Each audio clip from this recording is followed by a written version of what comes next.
Ma question était justement, pensez-vous justement qu'il y a dans la culture des magistrats encore quelque chose qui fasse qu'ils soient très attachés à, à la prison, à l'incarcération comme étant vraiment une vraie peine? Et le simple fait d'appeler aménagement de peine, a-t-il encore dans l'esprit des magistrats l'idée que c'est quelque chose de moins lourd et sans doute voilà, de moins dur, quoi, pour,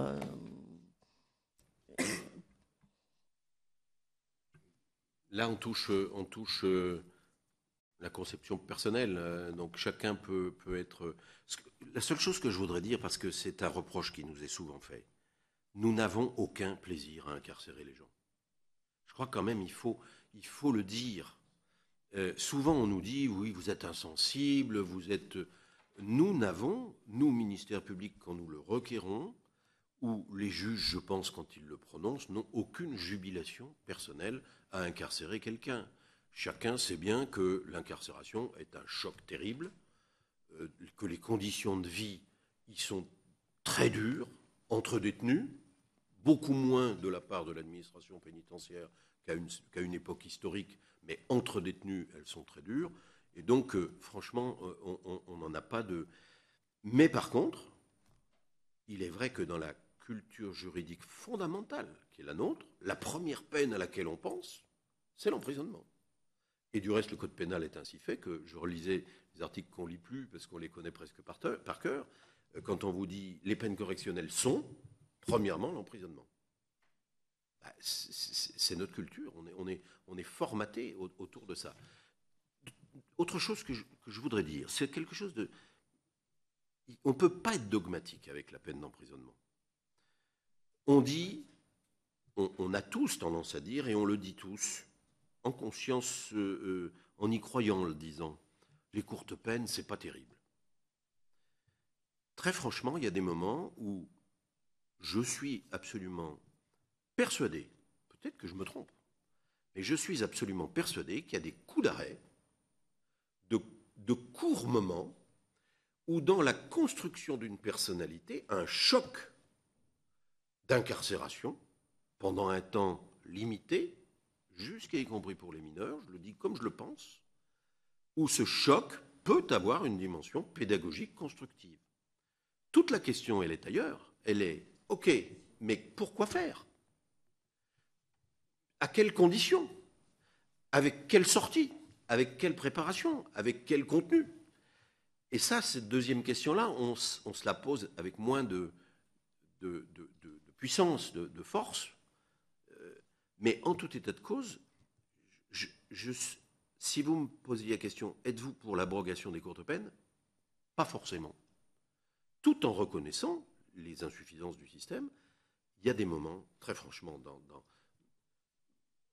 on a quand même une population dont l'élévation d'esprit, la formation citoyenne, la formation euh, est quand même très souvent profondément dégradée, et où le choc coercitif a un rôle pédagogique. Je crois qu'on ne peut pas se cacher complètement derrière le petit doigt. De sorte qu'il n'y a pas de dogme. Faut pas de courte peine, je ne suis pas sûr. Mais à ce moment-là, à quel prix? Notre discussion m'amène à une autre question. Vous avez évoqué la question de la césure. Est-ce que vous pensez que cette césure est compatible avec une procédure de comparution immédiate dans laquelle on ferait un prononcé de peine, un prononcé de culpabilité, pardon, une indemnisation de la victime, si victime il y a, et ensuite renvoi au prononcé de la peine ultérieure, quitte à prononcer entre les deux une détention, mais de façon à permettre à l'intéressé de présenter des arguments en faveur d'une peine D'un de aménagement ab initio. un aménagement à l'initio. Est-ce que ça vous paraît Moi, compatible? je pense que ça serait possible. Et je vais vous dire, certains parquets le pratiquent d'une autre manière. J'avais à Strasbourg un procureur assez inventif, et il utilisait énormément la comparution immédiate, mais sans mandat de dépôt. Et il demandait au tribunal de prononcer une expertise, de faire une enquête sociale, de faire, etc., avec une personne en liberté. Ce qui permettait de concilier, d'une part, le fait d'avoir une réponse pénale significative dès le début, et en même temps de se donner le temps de savoir étant entendu, il faut être d'une grande clarté, que si cette période d'enquête supplémentaire aboutit à un échec, on peut prononcer quand même la peine d'emprisonnement. On n'est pas démuni. Simplement, elle sera dans un autre temps. On pourra l'aménager d'une autre manière, etc.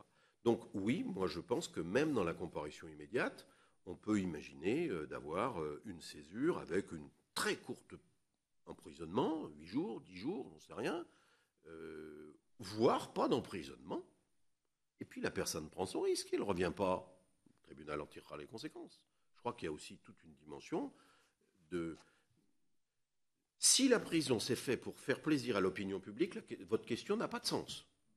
Si la prison s'est faite pour être rétributif, pédagogique, constructif, eh ben, elle n'a pas besoin d'être tout de suite. Alors, il y a des cas où il faut jouer sur les deux aspects. On ne peut pas, bien sûr, nous, procureurs, je ne vais pas vous défendre systématiquement la mise en liberté systématique, c'est bien évident. Il y a des cas où c'est indispensable. Mais en même temps, on peut jouer sur ces deux tableaux-là.